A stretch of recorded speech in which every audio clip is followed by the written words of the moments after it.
One of the most difficult parts of starting in real estate is avoiding the mistakes that everybody makes.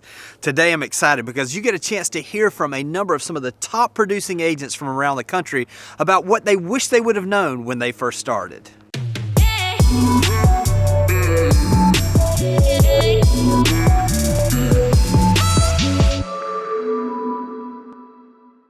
I'm really excited for you to hear this today because this is an opportunity for you to hear from some of the top producing agents from all across the United States about what they wish they would have known when they started. We're going to start actually with Mary Maloney out of the San Diego, California area. Mary is probably one of the best operators I know as far as working in her farm area. She is just a dominant force in her farm area. 30 to 35% of her farm business, or the business that happens in her farm area, goes to her. So without further ado, here's Mary. And if there's one piece of advice I could give new agents, it is to invest in your database early on. Keep all of your leads in one central location, add your sphere and past clients, and invest in keeping that with true data moving forward. Next up is Sikes from Edmond, Oklahoma. What I love about my buddy Zach is that he's built an amazing business, literally from 0 agents, just himself and a couple in his family, to over 40 agents in a relatively short period of time. What's great about this though is it wasn't overnight success. He went through some iterations. So let's hear what Zach has to say. The thing that I wish I would have known when I first started was that it's okay to fail, and it's also okay to not know everything you need to know. Next up is Chris Jones from St. George, Utah. What I love about Chris is he really probably is one of the best coaches that I know as far as systematically approaching your business. He coaches a number of great agents and their teams across the country as well. So let's get to Chris to hear what he wished he would have known. My one takeaway if I was a new agent starting over is I would remember this is a contact sport. Set a goal every day of the number of people you need to talk to, have the conversations, believe in the process, learn the fundamentals, and just talk to people. That's all it's about. Next up is Jacques. And what I love about Jason is he's probably one of the first people I know that went all in real estate with a videographer. Maybe 7-8 years ago, he hired his first full-time videographer, and it's made a huge difference in his business. So let's hear what Jason has to say. I think the most important thing that I could have learned early on would be how to work your sphere of influence. When you first get started, you're only going to have 1 or 2, 3 deals, 5 deals. It's going to be really easy to set up a plan that's scalable that you can stay focused on, and then that'll serve you throughout the rest of your career. So make sure that you can find some good sphere of influence training and keep after that.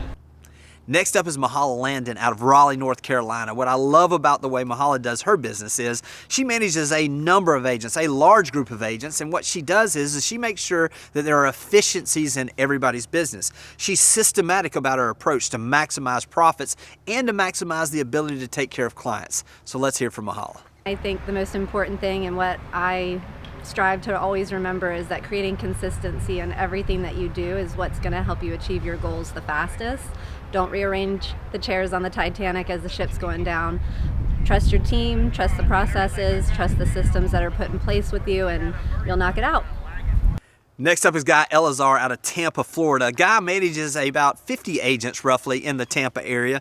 What I love about him is the passion he has to help his agents. He really wants to get into each of their businesses and really dig down and see what it is so that they're playing to their strengths. Let's hear from Guy. I wish I would have known how important it is to be in touch with your sphere of influence. Quite frankly, I believe now that that is the most important job of a real estate agent. Have a sphere of influence and grow their sphere of influence.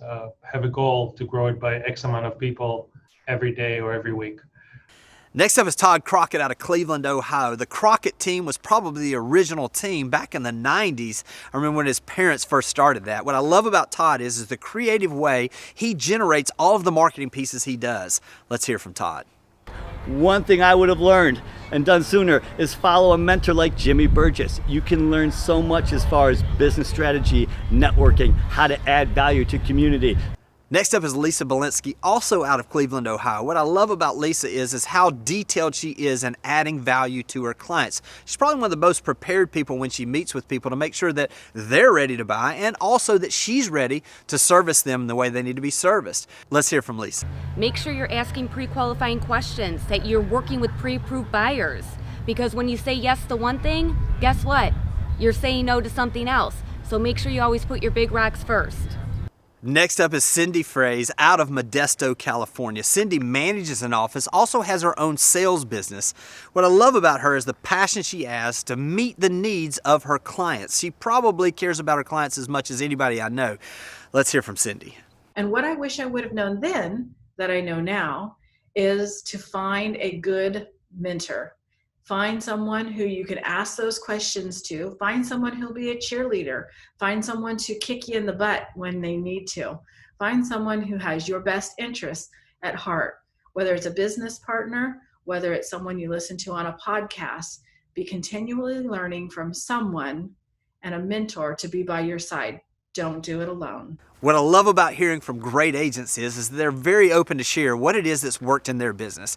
I know you probably got an idea out of this, but let me just encourage you. Make sure you're out there just trying everything. You see, when you take some of these things that you've just heard and then you apply your own spin on things and you try the newest and the freshest ideas that are out there for marketing, for growing yourself as an agent, and for finding some people that can help you grow in the coaching realm, now you got a recipe for success. Take care, and I'll talk to you soon. Yeah.